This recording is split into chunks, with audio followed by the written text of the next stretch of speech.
Hey folks, welcome back to the Stitch Up. We're here with part 2 of mine and my good friend Hugo here's review.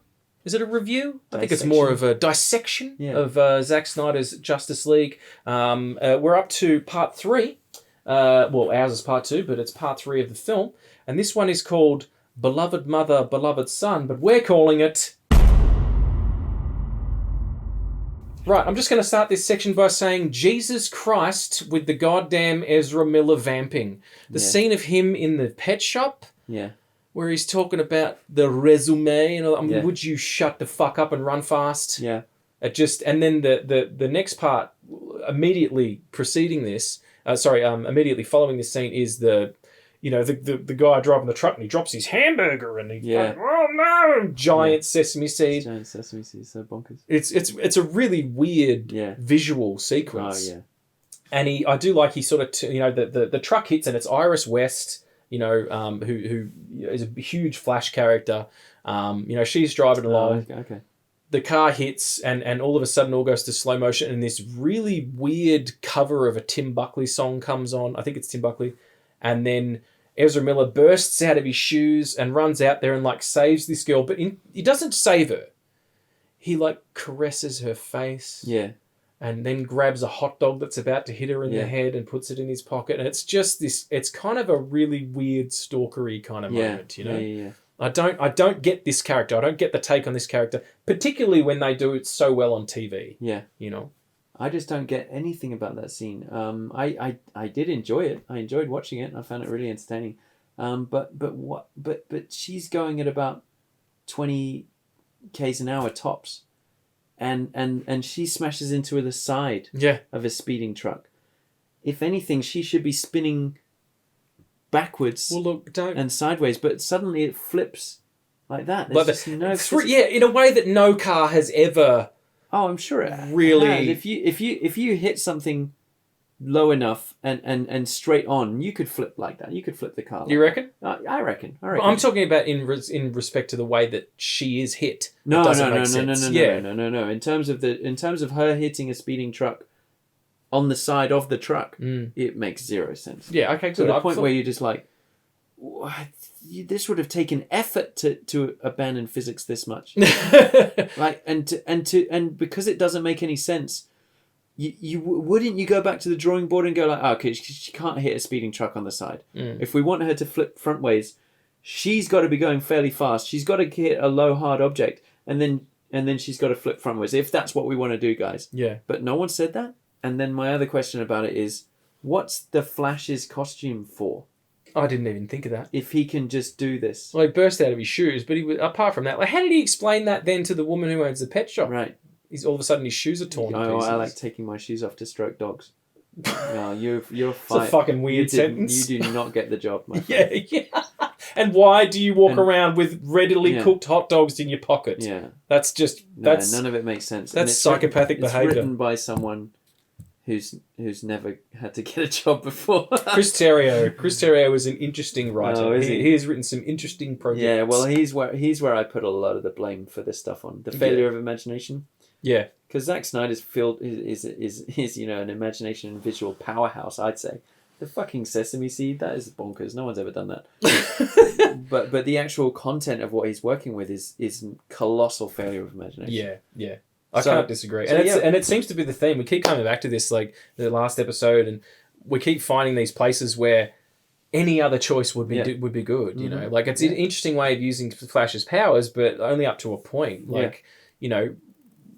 Just saving her in that weird, peculiar way. Wouldn't he want to zip around and make sure that everything was okay? Precisely. This is going to hit here, this is going to hit here, this is going to hit here, fix it, everything. There's you've probably read it, the great comic series Kingdom Come.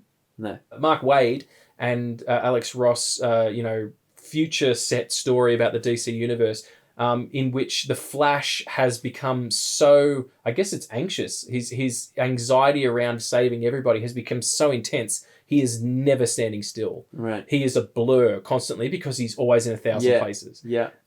That idea is... It's great. And that's a character. Yeah. You can't save everyone. I'm okay with him only saving the girl at the start because he's not a hero.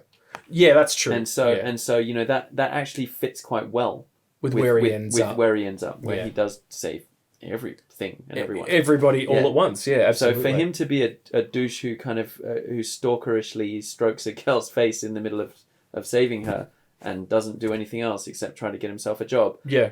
that's okay. I'm okay with that. A kind of, yeah, you're right. It reads well as far as the character is going forward. There's another scene here where parademons are pulling Atlanteans out of the ocean by their fucking necks. That is dope. That is metal as hell. Yeah, dope. Parademons, they can swim, can they?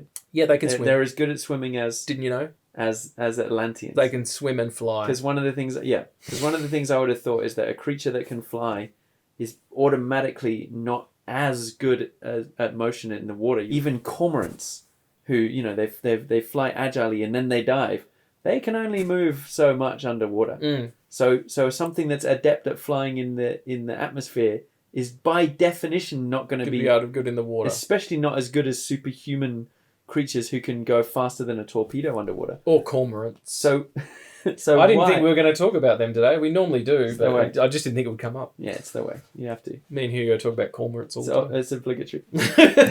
Penguins, on the other hand, they're very good swimmers and they're not good flyers. You see what I'm saying? It's a choice you make in nature. See, I'm picking out all these things that I was like, yeah, that was really cool, and you're like, listen. Yeah, but there's no reason why the parademons should be able to show up in the element of the Atlanteans and operate to anything like the degree that the Atlanteans and can. best them in their own scenarios. Yeah. I just thought it was metal. It looked pretty cool. It looked pretty cool. There's a scene here where they're watching the videos that Bruce downloaded from Dropbox in BBS, and it's Wonder Woman, Batman watching it, and there's a moment there where they both go to touch the mouse at the same time. There's a bit of some sort of fervent looks and a bit of kind of awkwardness around physicality. These two beautiful people should fuck. They should fuck. Mm-hmm. She hasn't been with a man since Steve Trevor, since the big one. So she should absolutely maybe, well, no spoiler alert, she has a bit in during 1984 as well. So she hasn't had a piece. Batman's lonely, but then again, maybe he's loyal to Lois Lane, if that's to be believed. Maybe. So the one thing that I noticed about the film on third watching is that I can't necessarily figure out an act structure. There's some certain things like Chekhov's gun. There's definitely a denouement. There's some save the cat screenwriting techniques in there. Like there's a particular theory around screenwriting, and it's a template called Save the Cat. There's some pieces where it falls into there, but the act structure in of itself is kind of muddled because of the nature of the mini-series like nature of it. But I think the beginning of the second act is here where we see Cyborg's origin. Okay. Now, we see in the hospital, the accident we see the accident first that claims the his mum's life and leaves him, shell of a human. Joe fucking Morton bringing some serious dramatic chops to this of like finding out the look on his face when he finds out that his wife has died. Yeah. And then the resolve to save his son. Yeah. Oh, Joe Morton. That's good stuff. He's wonderful.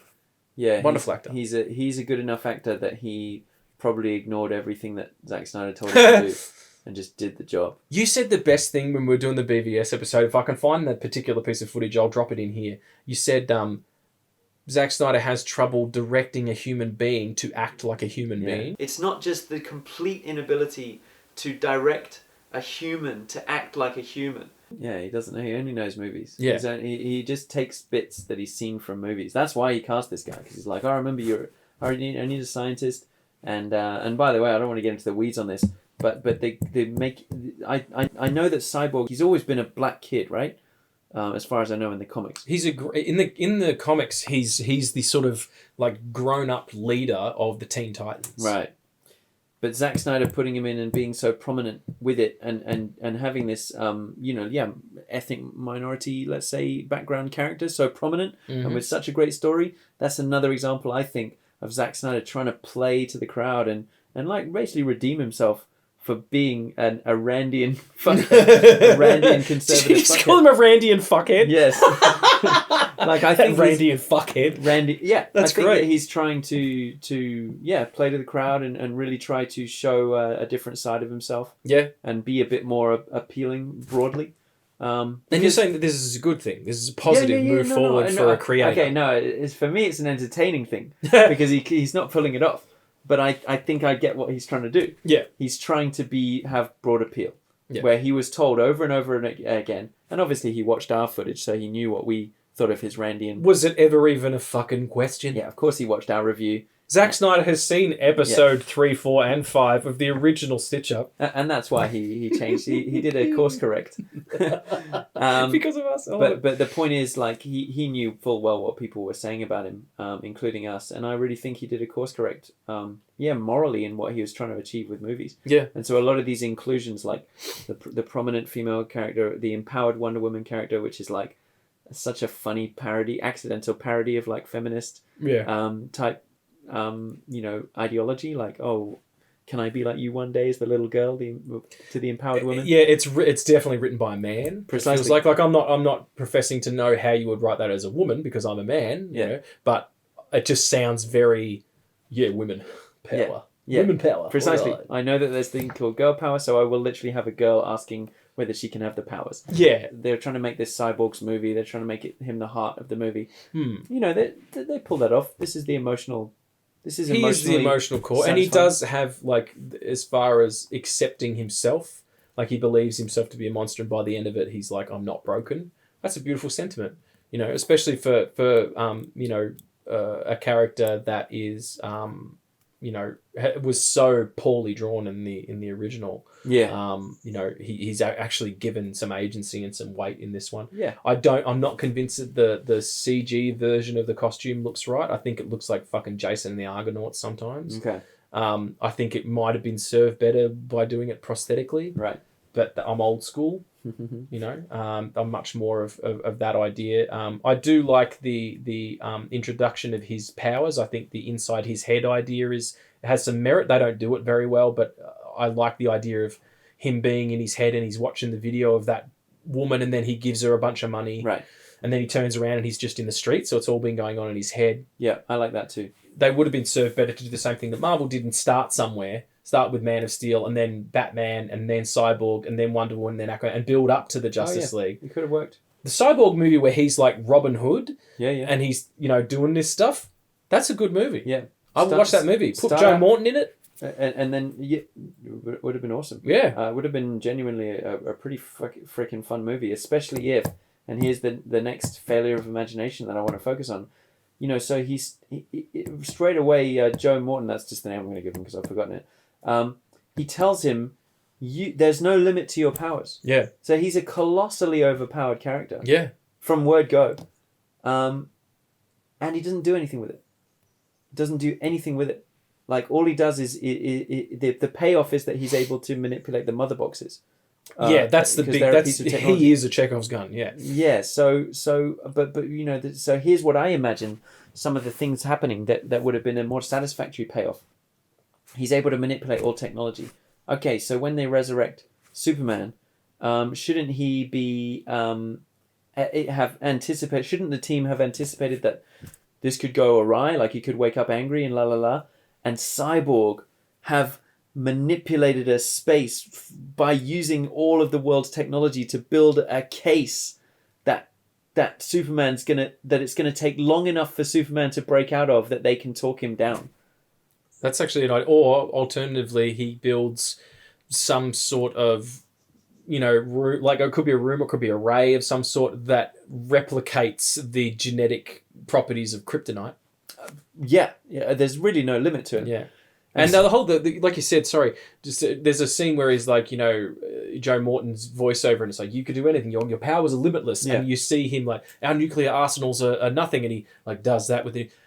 Why don't you do that? I mean, wherever Steppenwolf is, when they find out where he is, it's already a wasteland. There's no people there. Precisely. Nuke the shit. That's a classic example of a failed Chekhov's gun, right? Yeah. Because why would you mention nuclear weapons and then have an irradiated wasteland and not have the dude bring in the nuclear arsenal at some point? Yeah. Now that we're talking about Chekhov's guns so much, like, I'm seeing them more, like, you're pointing them out, and I'm thinking of the ones that I've already thought of. This movie is like a myriad of Chekhov guns, so much so that it's like Neo in the Matrix, where he's like, guns. We need lots more of guns, Chekhov but guns. we need lots of Chekhov's guns. We need Chekhov's guns. Lots of Chekhov's guns. Yeah. The Flash Batman intro scene is irritating because of Ezra Miller, but it made me think about Affleck as Batman. I think he is equal parts good as Bruce Wayne and Batman. True. Whereas other actors, Yeah. Bale was a good Bruce Wayne, not a great Batman. Michael Keaton, great Batman, not a really good Bruce Wayne. Like he did this, you kind of, and they're good at them. They're good at the entirety of the role, but they lean one way or the other. Affleck is nice and even. Yeah, I agree. I don't know why. It's phenomenal. That I particularly think, sticks out. and it's actually kind of a heartbreak because I would have loved to have seen more of it. Yeah, same. Well, here's the question I have: how many corpses are there around the cities with batarangs in their chests of people who weren't the Flash? But Batman, That's such Bruce a good Wayne point. turned up and tested them. That's he so found good. some nerd with a bunch of computers in the room. I think it's him. I'm gonna try it. And Alfred's saying, are you sure, sir? I've got rather a lot of bodies to dispose I've of. been getting rid of bodies for days. It's all we've been doing for months. No, I'm sure this time. Flink. That's another one, Alfred. Fuck. Clean up on aisle 3. Get the lime. Oh, Master Wayne. Heavens above. Another dead teenager. I'm not going to make a Robin joke. Nice. Fucking hell. Yeah, that's so true. Yeah. Wow. But the world's greatest detective, ladies and gentlemen. Yeah. Too good. Good point. And we also have here the first of 2 grave digging scenes. Oh, yeah. This first one is Cyborg, I believe, digging up his own grave. Okay, good. And then later on we have them digging up Superman's corpse. Right. That's a lot of grave digging for It's a your lot of Justice grave League digging. picture. A lot of grave digging. Is it... this is the original name of the character, right? Victor Stone. Victor Stone, yeah. Okay, clearly a Frankenstein reference, Oh, yeah. right? Yeah, they're leaning hard into Yeah. that. Yeah. So the grave digging is part of that. See, he's educating me at every turn. I'm like, that's dumb. Oh, no, it makes sense. Or that's awesome. No, it's dumb. Like, it's just... It's still kind of dumb, but I think that's what it's doing. using the fucking anti-life equation on me. That's Hey! the thing. You've got me in servitude, you communist. Anti-life. Is that what a grave is called? No, it's when Batman throws a fucking batarang at you. It's anti-life. That's right. Fantastic. J.K. Simmons turns up as Commissioner Gordon. Yeah, he's great. Criminally underused. I think they were just going to be setting him up for the Batman picture. I'll drop a picture here right now. You'll see it now of how fucking jacked he got. You know, there was all these pictures in the press of him getting absolutely cut for this picture. I don't know why. Maybe he's always like that, but that was particularly weird. Okay. And then we're back under the water again, where Mira and Aquaman have a chat. I don't understand why, because they don't do it in the Aquaman film. They can just talk underwater. The air bubble. Yeah, it's another example of how they definitely can manipulate water. Yeah, and an example and they use of it for the lamest reason. Yeah, like why do you need to do that if you could talk? If you're a being who lives and breathes underwater, like why They can't should talk like dolphins. and subtitles? That'd be fucking awesome. That'd be so funny if it was like, you know, Jason Momoa comes in and he's all sultry and wet. He's all damp, and she's like, and all she's all, you know, buxom and red haired and all that stuff, and they just start going. Subtitles. 10% better movie. Immediately a 10% better movie. Yeah. So I don't really understand that, but this sort of leads us to the halfway point into part 4 of the film, The Change Machine, or... So we're at the middle point, the second act turn, I guess this would be, which is kind of like, in terms of the saving the cat a theory that we were talking about of screenwriting, this is actually kind of the fun and games part, where it's kind of like adventures and things happening and all that kind of business, you know, as opposed to like the second act turn where something really changes or whatever. And it's where they go and have to rescue these people from Steppenwolf, you know, and they go under Gotham Harbour and all that stuff. And you've got the Nightcrawler, which is, Alfred, I need to sell some toys. And that comes into it. They also, in order to get to this fight, the 4 of them walk up a bunch of flights of stairs. Yeah. 2 of them can fly. Yeah. The fuck? That doesn't make any sense. I do think this fight. And there's like no guard, no one's monitoring this. There's staircase. no parademons. They just walk straight up. like, no stealth. Yep. No, like I mean. So there's one of the ways into this area where they are, isn't a thing that you post sentries. You've got a lot of paradigms kicking around as well. Not you don't have any to spare. Steppenwolf. I mean, Jesus, and also I'm not surprised that Darkseid hates this guy. Oh, he's a dick. Kind of he's shit. A primo dick. Yeah. And like not even a good at his job dick. He can put up with a dick as good as he's bad at his job. And like you were saying, like, you know, sentries, even if there weren't, they're being kind of loud about it. One of them's a robot person. Good. Yeah. Batman's... Hi-ho. It's off to work we go. There's not enough of them. We're missing 3, if that's the case. But it's Martian Manhunter. Superman. Lantern. And Green Lantern. You're right. Done. It would have been perfect. There's 7 super dwarfs. 7 super dwarfs. That's a better picture altogether. Dwarfstis League. Batman's like, you know, Ben Affleck's like 6'3" or something. He's not getting in there anywhere quickly, and that's cumbersome, the suit as well. So it shouldn't be, should it? No, you would think not. He's supposed to be a ninja. Yeah, the kicks and flips and all that stuff, they just don't work. The speed isn't there the way that it is in for Bale. Even so much so that he goes out of his way to get a better suit so that he's not so cumbersome. You know, and that sort of fighting, the KC style of fighting is very full on, but in this it looks like the kind of moves that your character would do in a Batman fighting video game. Right. You know, just a few flips and kicks. I like the suit. It just doesn't really work very well. So we get past this big fight scene. They kind of rescue some folks. Along comes Victor. He's got one of the mother boxes, and this is where they end up in the Batcave talking about bringing Superman back to life. And we get the history of the box, and the Nazis had it at one point. That's a better movie. Yes, it's an interesting movie. I would like to see that movie. And then you have them standing around going, we need to bring Superman back. It's everything is matter, everything can be changed, it just transforms, which is, it's a fairly solid theological argument that, energy cannot be destroyed, it can only be transformed. Yeah. They're talking about this Superman, if a house burns down, the particles of the house become smoke, and you turn, smoke back into the house.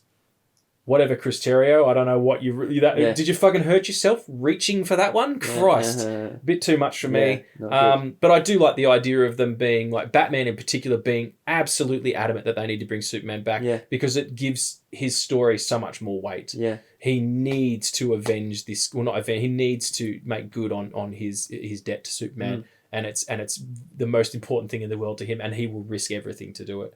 Nice. That actually has some weight to it. Just on a cinematographic point as well, in the featurette that I saw after it, they showed how they shot that particular scene with these revolving cameras. Yeah. And multiple of them hidden behind green screen panels. Oh, right. And so it's actually one take. And so there are cameras facing each other that are revolving around at different levels. Right on. And then they just removed them in post. But it's just one take. They had the actors just talking. They didn't have to reset it. They just did it once. I fucking dig that. And I know that Zack shoots 2 main cameras all the time. This was 3, I think. And it's very, very impressive. It's very cool because it's a revolving thing, constantly revolving. And they're just acting. I feel like that's an example of one of the few examples where this kind of green screeny type technology can actually facilitate more fluid type of acting. Yeah. Like they're responding to each other, just the humans. So there's not they're responding to some giant dragon in the sky or something. They're just acting to each other. People. And then you remove the cameras from using green screen. Very clever. That's a really interesting way to shoot that, because normally you would get it in coverage. Precisely. You would have, the camera would be focused on one person, you would switch up, you would change the lighting probably. That's, and I like his ingenuity. I like the fact that Zack still shoots on film. He's an avid sort of film like celluloid buff. And also, he doesn't shoot what do you call it? He doesn't shoot B unit. He shoots everything himself, which is, I don't know if he mustn't sleep, and if he does, he sleeps upside down. I think he needs a B unit. That was well, very, very true. I think you need a B unit, Zach. Zach, we know you're watching. Yeah. Get yourself a B unit, mate. You need a rest. Yeah. And now we have Martha comes over to Lois's house. Blah blah blah. Don't even really remember what they talk about. I think it's about Amy Adams is criminally underused in this. If you're gonna have her, have her. She's Amy fucking Adams, for crying out loud. She's one of the best actresses on the planet. One of the best anything on the planet. Have her, give her some agency above and beyond. I miss my dead future husband. And then, boom, out in the hallway, Martha changes into Harry Lennox, Martian Manhunter, John Jones. Yeah. Fuck yeah. Just having him in this film, I love that character. I think he's pimp, and it's such an interesting character. And I would remove any one of the other 6 or 5, including Superman, to have, don't bring Superman back at all. Superman's gone. And instead of getting him back, you get Martian Manhunter on the team. Okay. Superman hasn't always been in the Justice League. The Justice League was, for a long time during the early 90s and late 80s, was populated by B-roll people like Plastic Man and shit, or Elongated Man. It wasn't until Grant Morrison came in the early 90s and said, we need to have the big team back, the big 6. And Martian Manhunter was one of them. Absolutely have that, and definitely have Harry Lennox playing it. Okay. Love Harry. I have no opinion about this because I've never read a single bit of comic that included him. Or maybe he was in Swamp Thing at some point. Maybe he had a cameo in that. Possibly. But apart from that, I don't know anything about Martian Manhunter. And I thought it was weird. Yeah, well, it would, again, inside baseball, it would not make sense to someone who doesn't know the character or who hasn't at least watched the cartoon series in which he was so popular. I mean, he can be Martian Manhunter, for all I know, can be a very, very powerful character and powerful superhero. How is he able to act so convincingly as Martha Kent? That's an unfeasible... Crying about her dead son. That's a very, very unfeasible superpower to I think that part was shot, and then I think the hallway is reshoot. I definitely think it is. Yeah, and they're retconning it. And it's an odd thing to do. It is, yeah. And I don't disagree with putting him in there. Maybe you could find a better way to do it. Very much better way to do it. But he's a great character. There's a scene. He's that's one of his most predominant superpowers is his ability to morph. Is it into other people? Okay, I didn't know that. Yeah, well there you go. So and in one of the Grant Morrison comics, I think it's Rock of Ages, which is one of the best Justice League stories you'll ever read, and it features Darkseid predominantly. They go to an alternate future where Darkseid has won. Martian Manhunter changes. Maybe it's not Rock of Ages. Anyway, point is, at one point the Justice League are fighting the Joker, and there's a trap set for them. And in order to get through the trap, Martian Manhunter mimics the Joker's brain. He reshapes his brain to be like the Joker's brain, so they can figure it out. And he goes insane for a few minutes. Wow. All right. Well, I take it back then. Cool. If that's one of his powers, he could easily do it. Then. Yeah. Except he's very vulnerable to fire. Is that right? Yeah.